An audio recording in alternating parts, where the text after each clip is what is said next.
Natural history museum, Sweden. এখানে এসে মনে হয় আমার আর পৃথিবী নেই, পৃথিবীটা হাতের মুঠোয়। চোখের সামনে দাঁড়িয়ে আছে কোটি কোটি তারা, গ্রহ, ছায়াপথ। আমাদের পরিচিত পৃথিবীর বাইরে এক বিশাল অজানা মহাবিশ্ব। এই গ্যালাক্সির অংশে দেখা যায় কিভাবে সূর্য, চাঁদ আর অন্যান্য গ্রহরা একে অপরকে ঘিরে আবর্তিত হচ্ছে। এই যেন এক নীরব নিরন্তর নৃত্য চলছে কোটি কোটি বছর ধরে। এই যে আমরা ছোট্ট এক গ্রহের আরো ছোট কিছু প্রাণী, অথচ আমাদের কৌতূহল ছুঁয়ে গেছে মিলিয়ন আলোকবর্ষ দূরের তারা।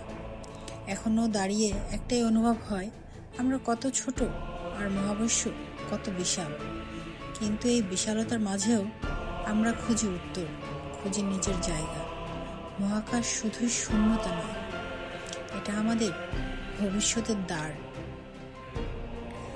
আপনাদের এটা কেমন লাগলো? এটা সুইডেনের স্টকহোমে অবস্থিত। জানাবেন কেমন লাগলো।